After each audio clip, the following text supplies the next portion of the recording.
Hello guys, good morning. Today is Saturday, November 15. So it's my birthday today, but I don't have any plans. Stay watching guys. So right now I'm doing work from home. So dyan lang kayo guys. Stay tuned. So wala pa si Shadow, tulog.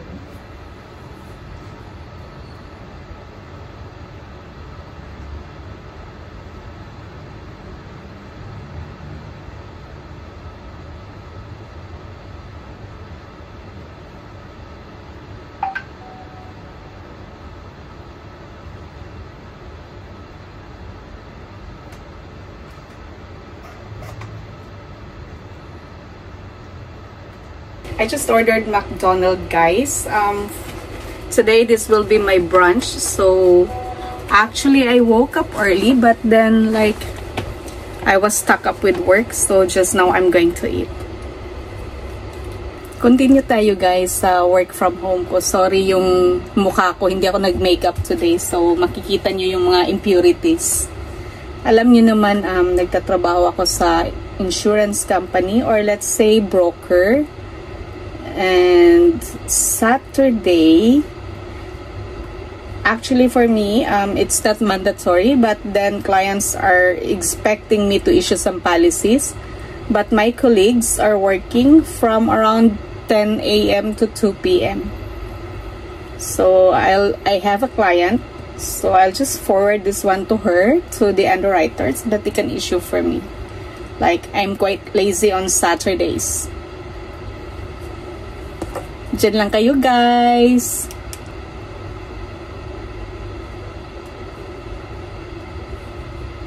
So, eto guys, I asked Bernadette to issue my policy. So, this is my kind of Saturdays. So, nakikita nyo guys, ayan, ang dami kong chicheria. Although, bawal siya sa akin. But then, sometimes kasi nagkikrave ako. So, merong chips na, from here. May mga potato chips. At saka meron din chips from the Philippines, yung Oishi, yung favorite ng kapatid ko, si Joy. Brunch na tayo, guys. Wait, guguntingin natin yung yung bag. Kasi naka-tape siya.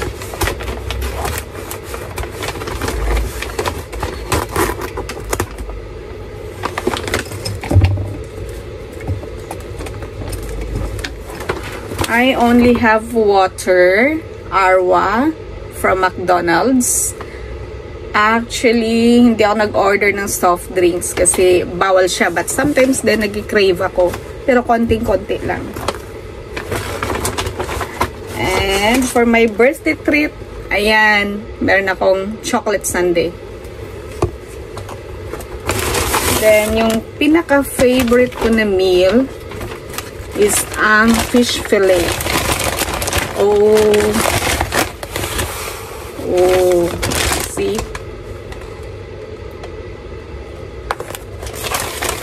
And of course, the French fries. Kain tayo, guys.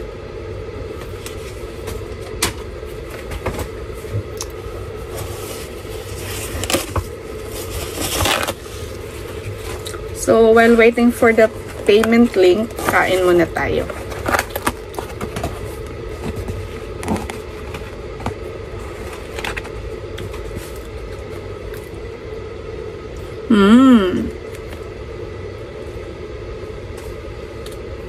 Sarap.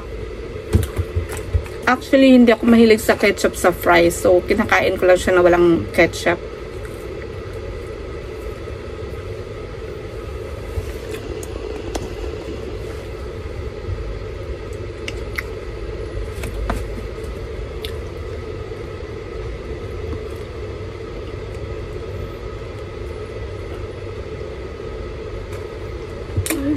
Sarap guys. So yummy. Nanghulog yung mga mayo.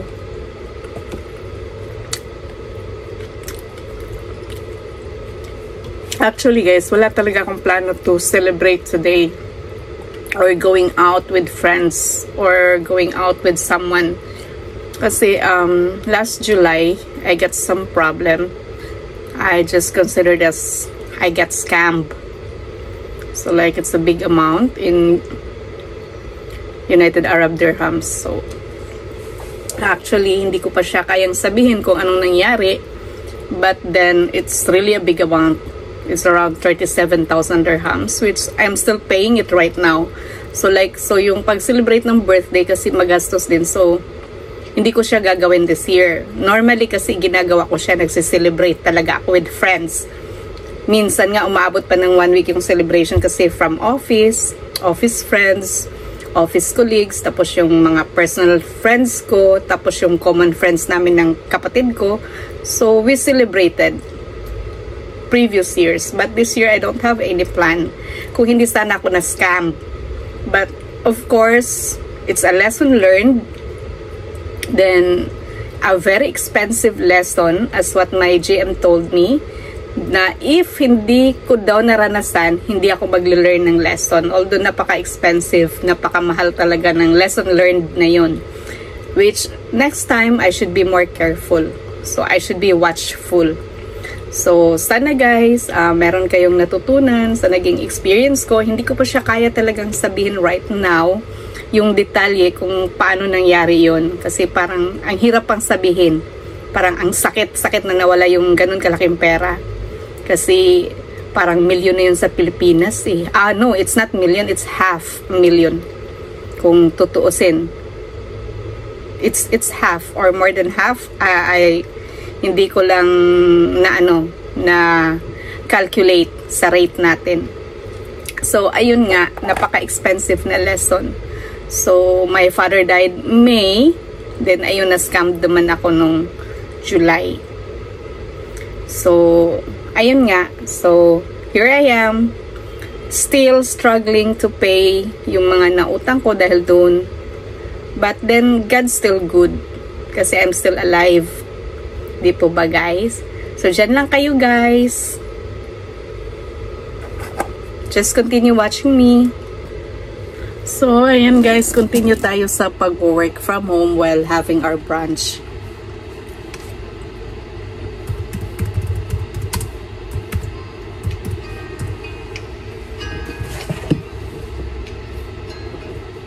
Hello, B.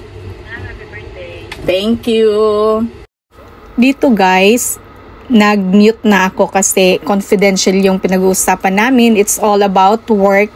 So, may tinanong lang si B sa akin about sa pinapa-issue ko sa kanya na payment link. Bye. So, ayan guys, tumawag yung colleague ko si B. Filipina din siya. So, bali sa department namin, 3 lang kaming Pinoy.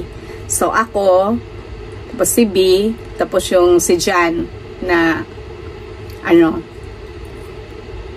taga San Francisco din. Kain tayo guys. So, yun na nga guys. So, nasa bahay lang ako ngayon. I don't have any plans of going out later. Hindi ko lang alam. Baka gusto ni Joy na lumabas. But then again, I'm just here at home. That's all for today guys. See you in my next vlog. Just continue supporting me and hope you subscribe to my channel. Bye!